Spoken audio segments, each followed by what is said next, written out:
now to the man we've been promising you all morning. He is sitting right here, Robert Downey Jr. What? He's played some iconic people over the years, Charlie Chaplin, Sherlock Holmes, and that little tiny role y'all may remember, Iron Man. Well, Robert has taken on another famous character in his new movie, The Doctor Who Talks to Animals. We're talking about Doolittle.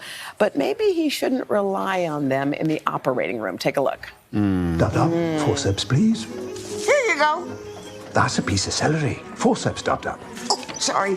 Here you go. Still celery. Horse-up. Carrot, that is. Horse-up. That's a different piece of celery. Got it. Horse-up. No, still celery. Never mind, I'll get it myself. Robert, hi. Hi. I love the accent to start off with. Boy, oh boy. Well, how was that? It's a Welsh accent, right? Welsh accent. Yeah, even Welsh people try not to do it. By the way, great weather, Al.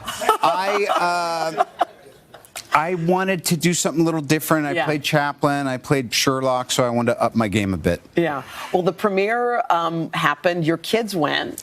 Your wife said it was the first premiere that your kids were able to go to. First time PG movie. And so give me the verdict, because kids know when something's good. Yes, they Siskel and Eberted us, and we got thumbs up, which was a glowing endorsement.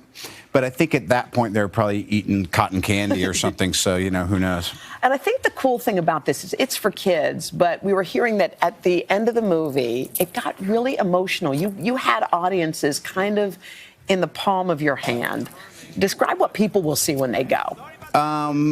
It's got a lot of heart, you know, and I hear people promote things like that, and they go, yeah, me too, bro. Yeah. But we really wanted it to be impactful and be about communication and empathy and all this stuff. Like the movies that I was seeing when I was a kid. We were talking about some of them a while ago. Yeah. The first Doolittle was, they said one of your coworkers was watching it at Radio City back in '68 when it came out. Wow. Were you real familiar with Doolittle when you were a kid? Pretty familiar. Probably more so with Eddie Murphy's version, just because that was a little more of my time. But, you know. You know a thing or two about animals because where you live, you've got a whole bunch. Could you list the animals that are in your area around your home? Yes, we have the 4 alpacas are Dandy, Miss Brain, Madre, and Fuzzy. We have 2 cows right there, Strawberry and her brother Oreo. That is our new rescue goat.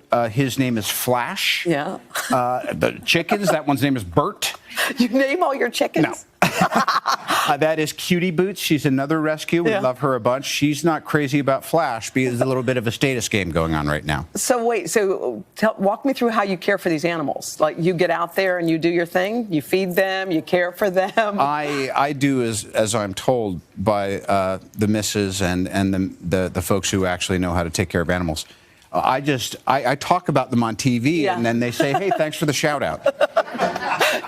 Do you talk to them in real life? I mean, do they have a little thing?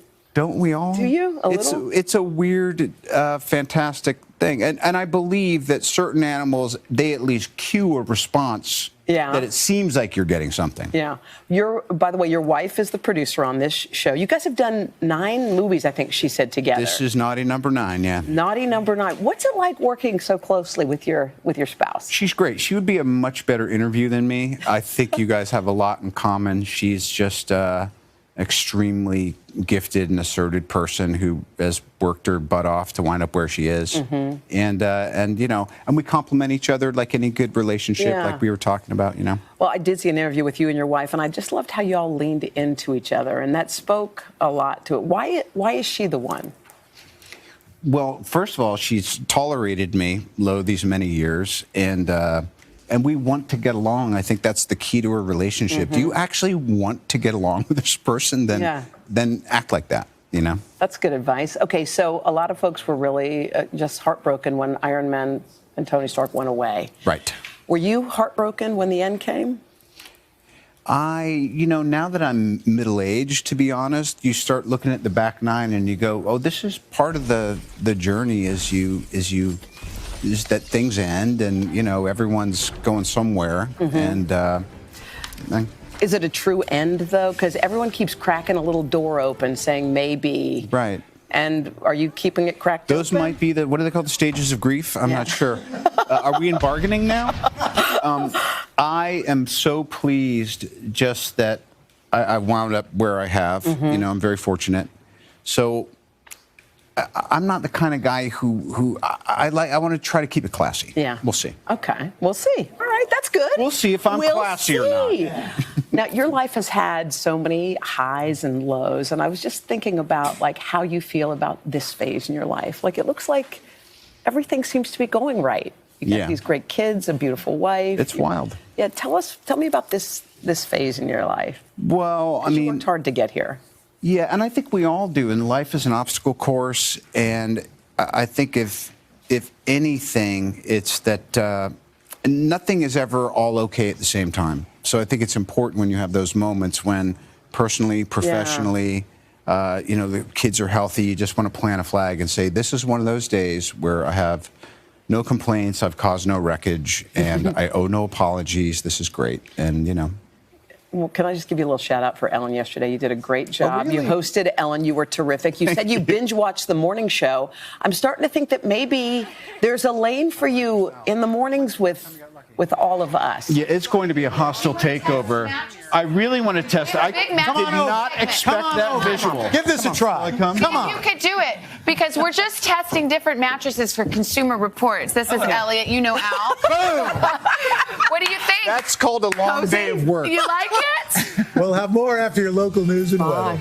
Well done. Wow.